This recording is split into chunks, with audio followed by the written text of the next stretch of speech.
अगर बात करें बॉलीवुड की तो बहुत ही कम ऐसे डायरेक्टर चाहे एक्टर्स होते हैं जो कि कुछ रिस्क उठाते हैं और कुछ नया हमें दिखाने की कोशिश करते हैं।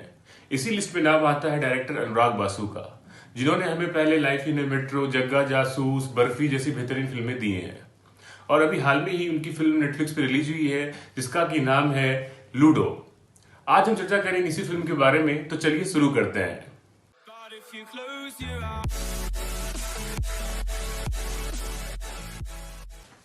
अब अगर बात करें लूडो की तो लूडो काफी मायनों में काफी इंपॉर्टेंट फिल्म थी। और जब मैंने इस फिल्म का ट्रेलर देखा तो मुझे बहुत ही यूनिक और अलग सा ट्रेलर इसका लगा।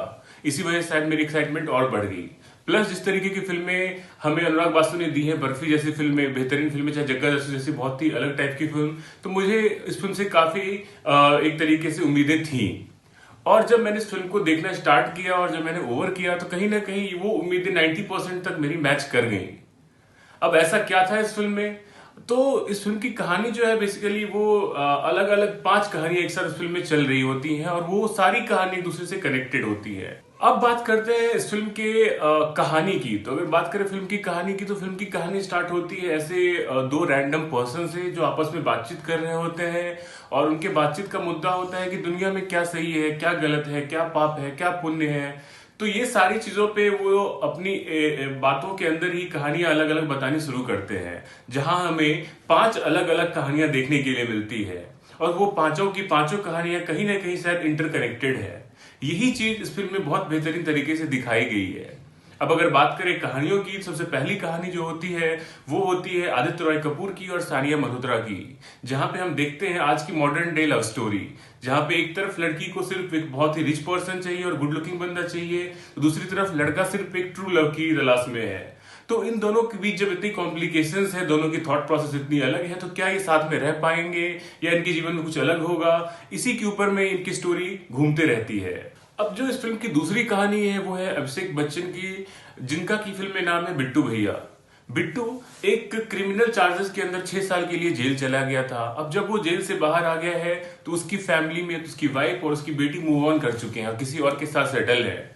क्या अब बिट्टू अपनी पुरानी फैमिली को वापस पा सकेगा या नहीं, और उसकी फैमिली से जुदा क्यों हुई, ये सारी बातें हमें इस कहानी में देखने के लिए मिलती है। अब इसके बाद अगर बात करें तीसरी कहानी की, तीसरी कहानी है राजकुमार राव की, जहां पे वो एक ऐसे आशिक का किरदार निभा रहे हैं जो कि पूरी तरीके से एक लड़की के प्यार में पागल होता है, फ्रॉम वेरी बिगिनिंग, उनके टीनेजर एज से लेके अब तक, जबकि उस लड़की की शादी भी हो चुकी है। वो लड़की कुछ भी इनसे बोलती है और ये करने के लिए रेडी हो जाते हैं। एक तरीके का हम देवदास भी उनको बोल सकते हैं। उन्होंने अपना पूरा गेटअप, पूरा हुलिया मिथुन की तरह बनाया हुआ है, वो भी सिर्फ इस वजह से क्योंकि उनके गर्लफ्रेंड को कहीं ना कहीं मिथुन दा पसंद थे। तो ये सारी जो इनकी कहानी है वो पूरी तरीके से लव स्टोरी दिखाई गई है, किस तरीके से एक बिल्कुल वन साइडेड लव स्टोरी कैसी होती है वो इस कहानी में हमें देखने के लिए मिलती है।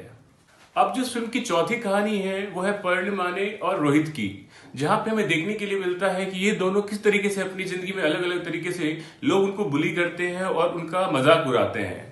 इनकी लाइफ में चेंज तब आता है जब ये दोनों आपस में मिलते हैं और उन्हें एक पैसे से भरा हुआ बैग मिलता है। फिर इसके बाद इनकी जिंदगी में क्या होता है, नहीं होता है, ये जानने के लिए आपको ये स्टोरी देखनी पड़ेगी। अब ये जो 4 कहानियां मैंने आपको बताई हैं, ये एक तरीके से लूडो के 4 अलग अलग कलर्स को कहीं ना कहीं दिखाने की कोशिश करती है। और ये चारों कलर्स को कहीं ना कहीं जो डाइस होती है लूडो का सबसे इंपॉर्टेंट, वो जोड़ने की कोशिश करती है। यहाँ पे वो डाइस का किरदार निभा रहे हैं पंकज त्रिपाठी उर्फ सत्तू भैया, जो कि एक क्रिमिनल है और कहीं ना कहीं इन सब की कहानियां इनसे कनेक्टेड है। सबसे अच्छी एक्टिंग अगर मैं बात करूं फिल्म की तो वो पंकज त्रिपाठी ऑफ कोर्स है, बट बाकी लोगों ने बहुत बेहतरीन काम किया हुआ है इस फिल्म में। अब अगर बात करें फिल्म की पॉजिटिव्स की तो फिल्म में मुझे बहुत सारे पॉजिटिव्स नजर आए। पॉजिटिव सबसे बड़ी ये कि बिल्कुल एक फ्रेश कॉन्सेप्ट हमें देखने के लिए मिलता है, कुछ नया देखने के लिए मिलता है। दूसरा, इस फिल्म का जो स्टार कास्ट है बहुत ही माइंड ब्लोइंग है, एक से एक अंडररेटेड स्टार आपको फिल्म में देखने के लिए मिलते हैं और उनकी एक्टिंग भी बहुत ही बेहतरीन है। तीसरी बात करें फिल्म का जो बैकग्राउंड स्कोर है वो बहुत माइंड ब्लोइंग है और साथ में जिस तरीके के गाने डाले गए हैं बहुत ही रिफ्रेशिंग है और अपने कानों को सुनने में बहुत अच्छे तरीके से लगते हैं। अब अगर इसकी चौथी पॉजिटिव की बात करें तो जिस तरीके की सिनेमेटोग्राफी करी है फिल्म के अंदर में खुद अनुराग बासु ने, वो माइंड ब्लोइंग है। जिस तरीके से colour combination, background, each and everything looks perfect in this film. तो मुझे ओवरऑल ये फिल्म काफी अच्छी लगी। अब अगर हम बात करें इस फिल्म की निगेटिव की, तो फिल्म में कुछ खास निगेटिव मुझे लगा नहीं, बट हाँ, फिल्म की लेंथ जहां पे 2.5 घंटे की थी, शायद थोड़ा बहुत उसको एडिट करके कहीं ना कहीं कुछ सीन ऐसे थे जो थोड़ा ड्रैग होते, कुछ कहानियां थोड़ी ड्रैग होती हैं, उसको शायद छोटा करके इस फिल्म को करीबन 2 घंटे का बनाया जा सकता था, तो ये और भी बेहतरीन और भी इंटरटेनिंग फिल्म होती। बट मेरे हिसाब से फिर भी एक बहुत अच्छा अटेम्प्ट था और कुछ नया हमें देखने के लिए मिला। इसकी वजह से मेरी रेटिंग इस फिल्म के लिए रहेगी 4 स्टार आउट ऑफ 5। एंड मेरे थम्स अप है अनुराग बासु को कि प्लीज आप इस तरीके की फिल्म और आने वाले समय में बनाते रहिएगा। तो दोस्तों, ये था मेरा रिव्यू आज लूडो के लिए। ये रिव्यू यहीं पे मैं खत्म करना चाहूंगा, बट अगर आप किसी और फिल्म या किसी और वेब सीरीज की रिव्यू चाहते हैं तो मुझे कमेंट करके बताएं। मिलेंगे जल्द ही, तब तक के लिए अपना ध्यान रखें, खुश रहें, जय हिंद।